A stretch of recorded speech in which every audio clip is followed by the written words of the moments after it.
Hello student, welcome to Life Study Point. देखिए, आज हम नया चैप्टर स्टार्ट करते हैं, इलेक्ट्रिकल मेजरमेंट। ठीक है। अब देखिए, मेजरिंग इंस्ट्रूमेंट क्या होते हैं? ऐसे उपकरण जिनके द्वारा हम विद्युत राशियों को मापते हैं, क्या कहलाते हैं? वैद्युत मापक यंत्र कहलाते हैं। ठीक है। अब देखिए, वैद्युत मापक यंत्र हैं वो कितने प्रकार के होते हैं?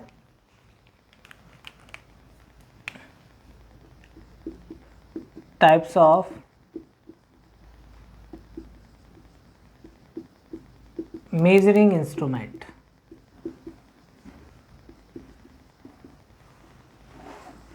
मापक यंत्र के प्रकार।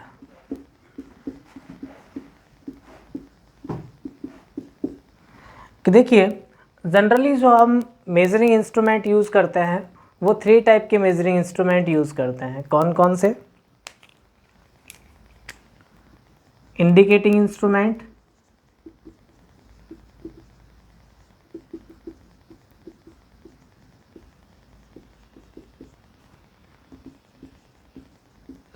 सूचक प्रकार के यंत्र। सेकंड होते हैं हमारे पास रिकॉर्डिंग इंस्ट्रूमेंट,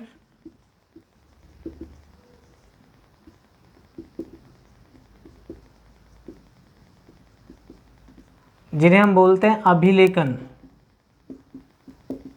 अभिलेखन प्रकार के यंत्र।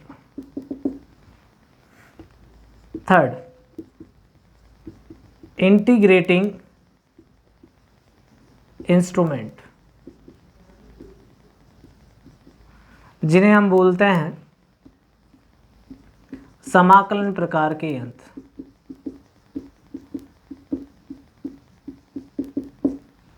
ठीक है।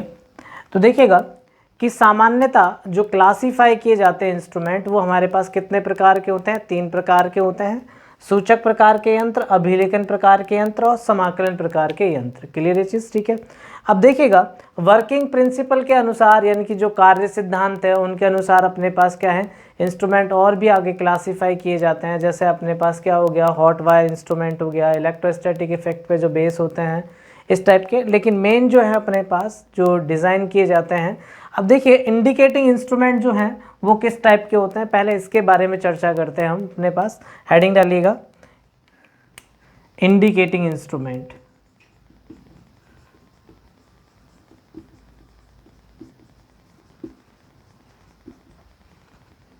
जिन्हें हम क्या बोलते हैं? सूचक प्रकार के यंत्र। देखिए, सूचक प्रकार के यंत्र क्या होते हैं?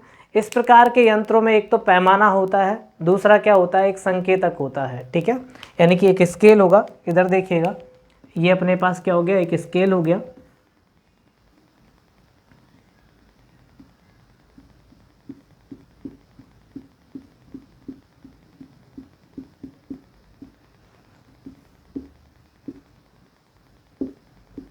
ये स्केल हो गया, और यहाँ पर एक पॉइंटर होता है जिसे आप संकेतक बोलते हो। ठीक है। अब देखिएगा, यहाँ क्या होता है अपने पास सूचक प्रकार के यंत्रों में, जो अपने पास क्या होते हैं, जो वैद्युत राशि होती है उसको किसकी सहायता से मापा जाता है? संकेतक की सहायता से पैमाने पर दर्शाया जाता है। क्लियर चीज़? ठीक है। ये आपको दिखाई नहीं दे रहा होगा, यहाँ पर देखिए इसको, कि ये तो हो गया अपने पास क्या, स्केल, जिसे आप पैमाना बोलते हो। ठीक है। और ये हो गया अपने पास क्या, पॉइंटर, यानी कि संकेतक। तो यहाँ जो होगा अपने पास, ये वैल्यू हो गई। तो देखिएगा, वैद्युत राशि को किसकी सहायता से दर्शाया जाता है? संकेतक की सहायता से। यानी कि ऐसे यंत्र जिनमें वैद्युत राशि को एक संकेतक की सहायता से पैमाने पर दर्शाया जाता है, क्या कहलाते हैं? सूचक प्रकार के यंत्र कहलाते हैं। ऐसे यंत्र जिनके द्वारा वैद्युत राशि को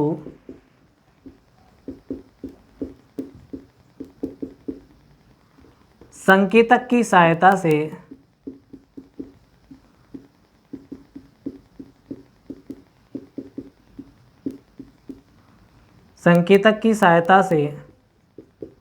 पैमाने पर दर्शाया जाता है।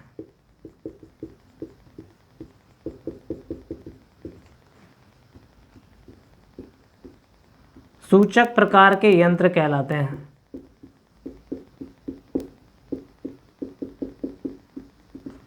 क्लियर चीज, क्या कहलाते हैं? सूचक प्रकार के यंत्र कहलाते हैं। एग्जाम्पल काफी इंपॉर्टेंट है जो आपसे पूछ लिए जाते हैं, ठीक है। जैसे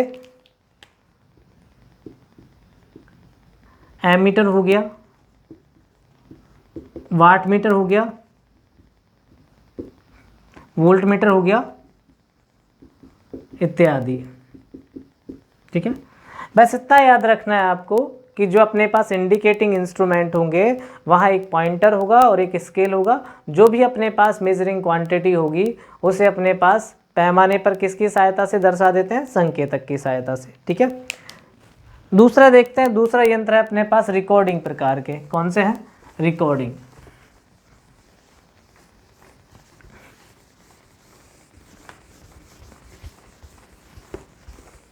ये नोट कीजिए आप।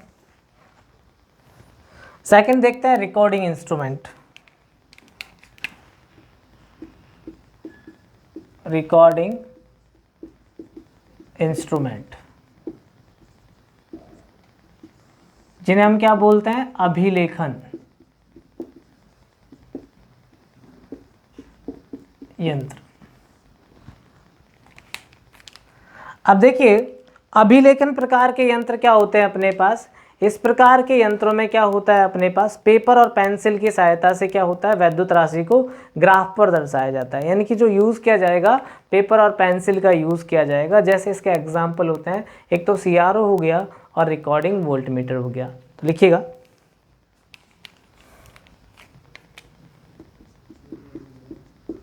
ऐसे यंत्र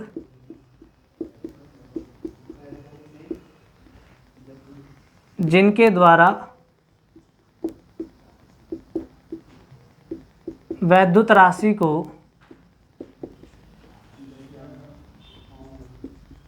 पेपर व पेंसिल की सहायता से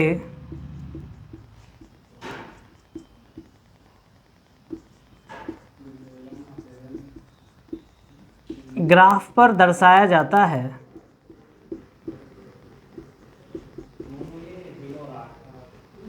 दर्शाया जाता है।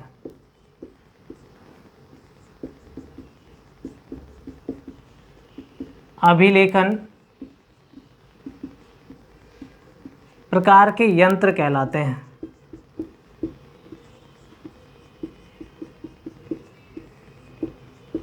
ठीक है, जैसे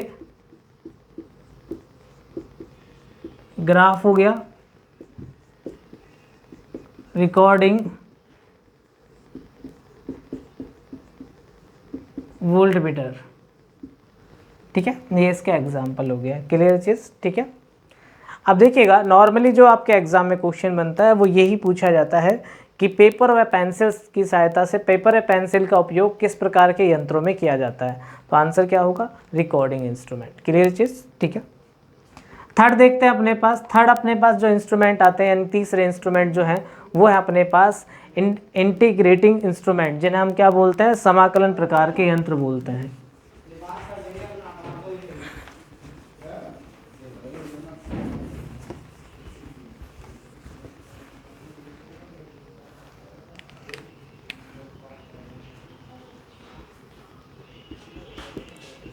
इंटीग्रेटिंग इंस्ट्रूमेंट,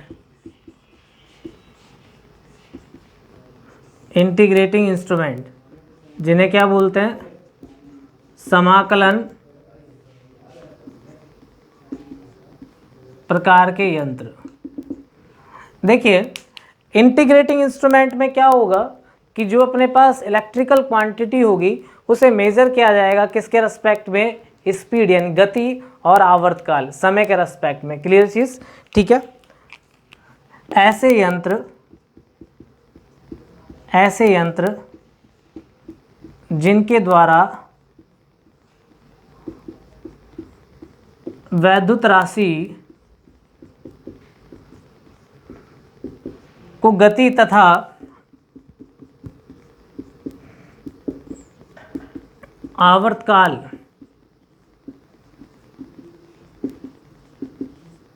के आधार पर मापा जाता है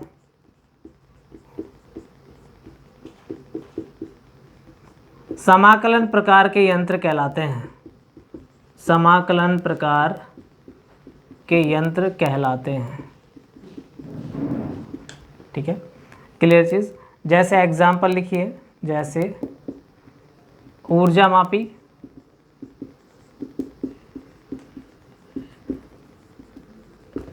एनर्जी मीटर बोलते हैं इसे। ठीक है, वाट घंटा मापी, जिसे वाट ओवर मीटर भी बोला जाता है। ठीक है, क्लियर चीज़। अब देखिएगा, ये क्वेश्चन काफ़ी कॉमन है जो बार बार आपके एग्जाम में आता है कि एनर्जी मीटर किस प्रकार का यंत्र है। तो समाकलन प्रकार का यंत्र होता है, इंटीग्रेटिंग प्रकार का यंत्र होता है। तो दोनों चीज़ों को आप लेके चलें। देखिए, इंग्लिश में भी आपको नेम याद होना चाहिए और हिंदी में भी, क्योंकि अपने पास कभी कभी क्या होता है, इंग्लिश को ही हिंदी में लिखा जाता है, जिसे आप क्या मान लेते हो, निम्मी मान लेते हो। ठीक है, इस समस्या का समाधान यही है कि आप लोग क्या करें, दोनों टर्मिनोलॉजी को याद रखें। क्लियर चीज़। ठीक है, नेक्स्ट चलते हैं अपने पास कि जो एनर्जी मीटर है, ठीक है, ये ऊर्जा को मापता है। कि नॉर्मली यहाँ से एक क्वेश्चन और आता है कि 1 यूनिट किसके बराबर होता है या फिर BOT किसके बराबर होता है। तो देखिएगा, BOT का मतलब होता है बोर्ड ऑफ ट्रेड यूनिट। ठीक है, 1 BOT, ठीक है, इसका मतलब होता है बोर्ड ऑफ ट्रेड यूनिट। ठीक है, ये इक्वल होते हैं अपने पास 1 kWh के। ठीक है, और 1 kWh किसके इक्वल होता है, 3.6 × 10⁶ जूल के। और ये इक्वल होता है अपने पास 860 किलो कैलोरी। ठीक है, ये रिलेशन आपको याद रखना है, पेपर में ये क्वेश्चन आपसे सीधे सीधे पूछे जाते हैं। ठीक है, अब देखिए यहाँ कभी कभी क्या होता है, इसको इस तरीके से भी लिखा जा सकता है 36 × 10⁵ जूल।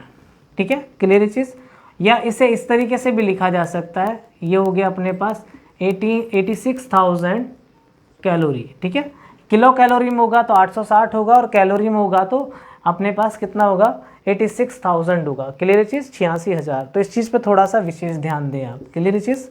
ठीक है, अब देखिएगा, जो अपने पास सूचक प्रकार के यंत्र हैं, इनमें कौन कौन से टॉर्क रिक्वायर्ड होते हैं। ठीक है, उनके बारे में पढ़ते हैं। ठीक है, नोट कीजिए।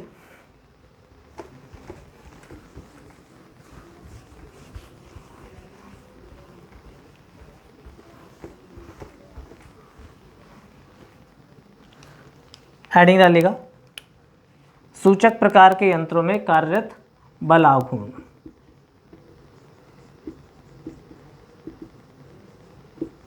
Working torque in indicating instrument.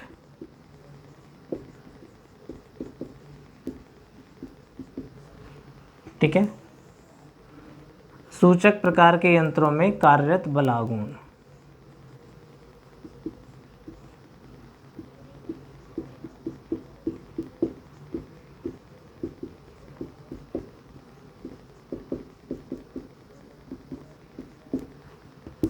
ठीक है, अब देखिए, जो इंडिकेटिंग इंस्ट्रूमेंट होते हैं, इसमें अपने पास 3 टाइप के टॉर्क रिक्वायर्ड होते हैं। कितने प्रकार के बल आघूर्ण की आवश्यकता होती है, 3 प्रकार के बल आघूर्ण की आवश्यकता होती है। कौन कौन से, नोट कीजिएगा। एक होता है अपने पास डिफ्लेक्टिंग टॉर्क। डिफ्लेक्टिंग टॉर्क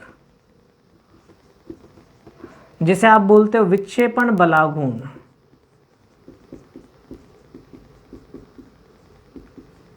ठीक है, सेकंड होता है अपने पास कंट्रोलिंग टॉर्क।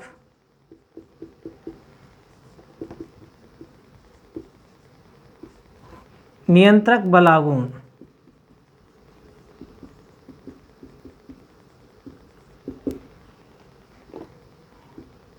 थर्ड होता है डैम्पिंग टॉर्क।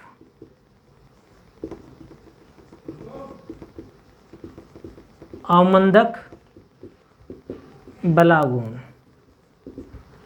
ठीक है, यानी कि जो अपने पास टॉर्क होंगे वो कितने प्रकार के होंगे, 3 प्रकार के टॉर्क होंगे। नोट कीजिए।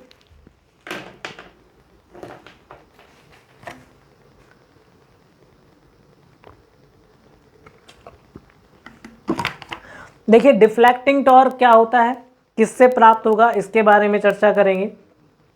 कंट्रोलिंग टॉर्क के लिए हमें क्या किस चीज़ की आवश्यकता होती है इसके बारे में चर्चा करेंगे। और डैम्पिंग टॉर्क, ठीक है, डैम्पिंग टॉर्क क्यों रिक्वायर्ड होता है, ठीक है। फर्स्ट हेडिंग डालिएगा आप डिफ्लेक्टिंग टॉर्क।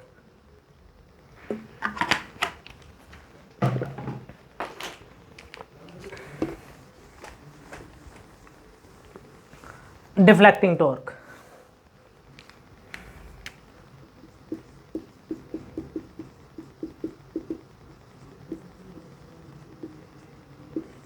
डिफ्लेक्टिंग टॉर्क का मतलब विक्षेपण बलागुण।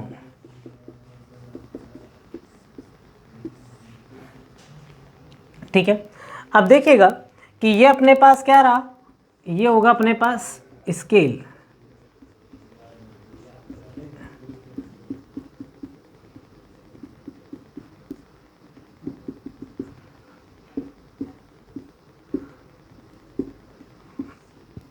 ये होगा पॉइंटर। अब देखिएगा ये पॉइंटर नॉर्मली जो होगा अपने पास वो कहाँ पर होता है, 0 पर, ठीक है। अब ये पॉइंटर मूव किसके कारण करता है, डिफ्लेक्टिंग टॉर्क, विक्षेपण बलागुण के कारण, ठीक है। और ये विक्षेपण बलागुण यानी डिफ्लेक्टिंग टॉर्क मापे जाने वाली राशि से प्राप्त होता है। यदि अगर आप क्या है कि वोल्टेज माप रहे हो तो वोल्टेज से प्राप्त होगा, करंट माप रहे हो तो करंट से प्राप्त होगा, अगर आप शक्ति यानी कि पावर से माप रहे हो तो ठीक है पावर से मिलेगा। क्लियर चीज़। तो हम ये कह सकते हैं अपने पास वह बलागुण जिसके कारण संकेतक पैमाने पर गति करता है क्या कहलाता है, डिफ्लेक्टिंग टॉर्क कहलाता है, विक्षेपण बलागुण कहलाता है। नोट कीजिए, वह बलागुण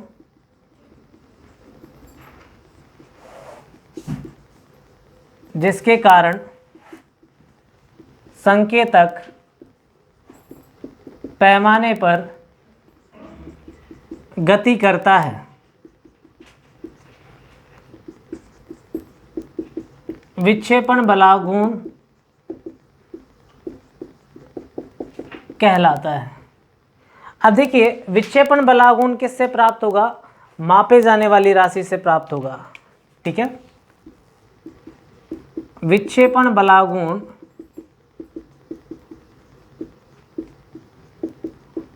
मापे जाने वाली राशि से प्राप्त होता है। क्लियर चीज, ठीक है। यानी कि जो अपने पास विक्षेपण बलागुण होगा, अगर मापे जाने वाली राशि वोल्टेज है तो वोल्ट से प्राप्त होगा, और मापे जाने वाली राशि धारा है तो करंट से प्राप्त होगा। क्लियर चीज, ठीक है। दूसरा बलागुण जो होता है अपने पास वो होता है कंट्रोलिंग टॉर्क। क्या होता है, कंट्रोलिंग टॉर्क।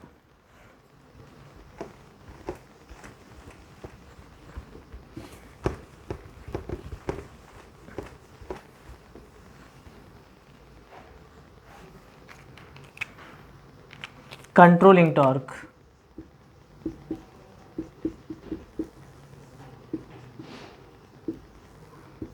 कंट्रोलिंग टॉर्क जिसे हम क्या कहते हैं, नियंत्रक बलागुण।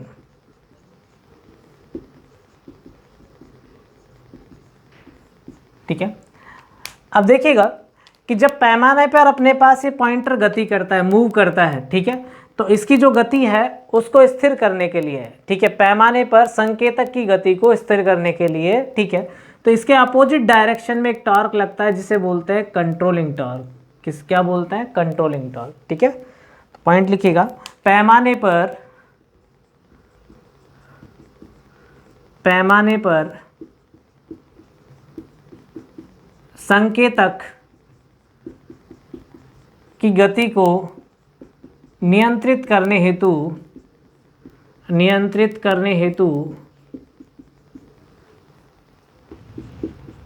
नियंत्रक बलागुण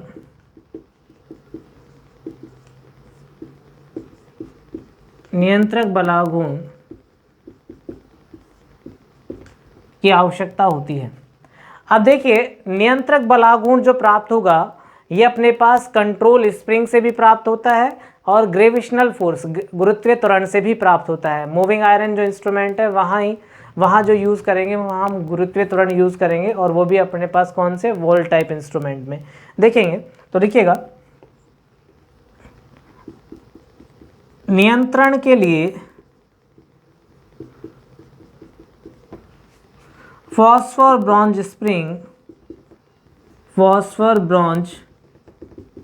स्प्रिंग तथा गुरुत्वीय त्वरण का उपयोग किया जाता है। ठीक है, ये याद रखना कि जो डिफ्लेक्टिंग टॉर्क है उसके जो विपरीत दिशा में कंट्रोलिंग टॉर्क कार्य करता है। तो डिफ्लेक्टिंग टॉर्क की डायरेक्शन ये होगी, कंट्रोलिंग टॉर्क की डायरेक्शन ये होगी। क्लियर चीज? ठीक है, दोनों टॉर्क जो होते हैं एक दूसरे के जस्ट अपोजिट होते हैं। क्लियर चीज? ठीक है। थर्ड जो होता है अपने पास तीसरा बलागुण वो होता है डैम्पिंग टॉर्क। डैम्पिंग टॉर्क, अवमंदक बलागुण।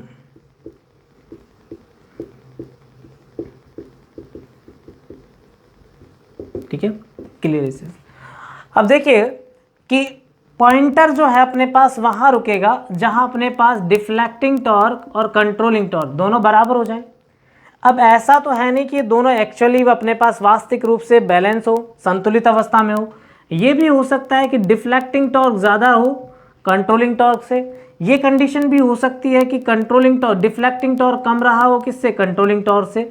तो इसके कारण से क्या होता है, संकेतक क्या करता रहता है कि दोलन करता रहता है। ठीक है, एक जगह क्या करता रहता है, दोलन करता रहता है। ठीक है, साम्य अवस्था में नहीं आ पाता। ठीक है, तो पैमाने पर इसकी जो संकेतक है इसकी गति को स्थिर करने के लिए, ठीक है, या दोलनों को समाप्त करने के लिए डैम्पिंग टॉर्क का उपयोग किया जाता है। किसका उपयोग किया जाता है, डैम्पिंग टॉर्क का। और ये जो अपने पास वर्क करता है फुल स्केल पर वर्क करता है। किस पे वर्क करता है, फुल स्केल पर। ठीक है, नोट कीजिएगा। पैमाने पर संकेतक की गति, पैमाने पर संकेतक की गति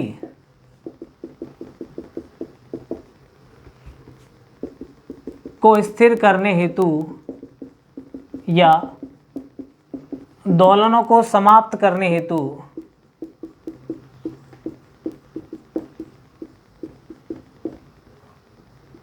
अवमंदक बलागुण का उपयोग किया जाता है। ठीक है, किसका उपयोग किया जाता है, अवमंदक बलागुण का उपयोग किया जाता है। क्लियर चीज? अगर आपसे पूछा जाए कि टाइम रेस्पॉन्स, ठीक है, जो टाइम रेस्पॉन्स भी दिया जाता है वो किस टॉर्क के अकॉर्डिंग दिया जाता है, अपने पास डैम्पिंग टॉर्क के अकॉर्डिंग दिया जाता है। ठीक है, और जो डैम्पिंग होती हैं वो 4 टाइप की डैम्पिंग होती हैं। कितने टाइप की डैम्पिंग होती हैं, 4 टाइप की। देखिएगा कौन कौन सी होती हैं। Types of damping.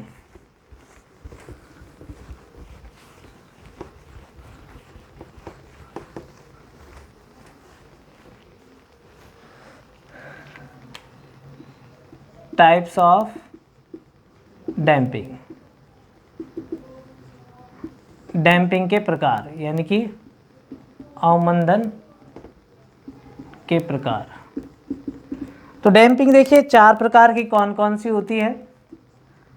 एक होती है एयर फ्रिक्शन डैम्पिंग।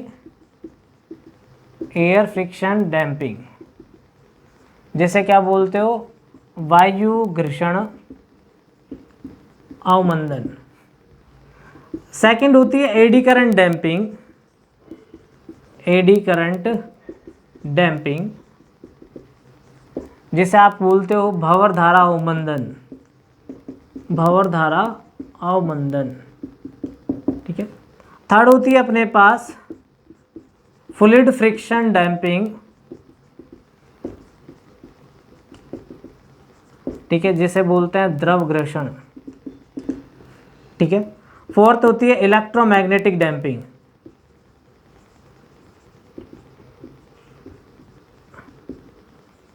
ठीक है, विद्युत चुंबकीय अवमंदन। ठीक है, अब देखिए जो डैम्पिंग है टोटल अपने पास कितने प्रकार की होती है, 4 प्रकार की होती हैं। तो डैम्पिंग सिस्टम को हम नेक्स्ट लेक्चर में डिस्कस करेंगे। Okay, thank you.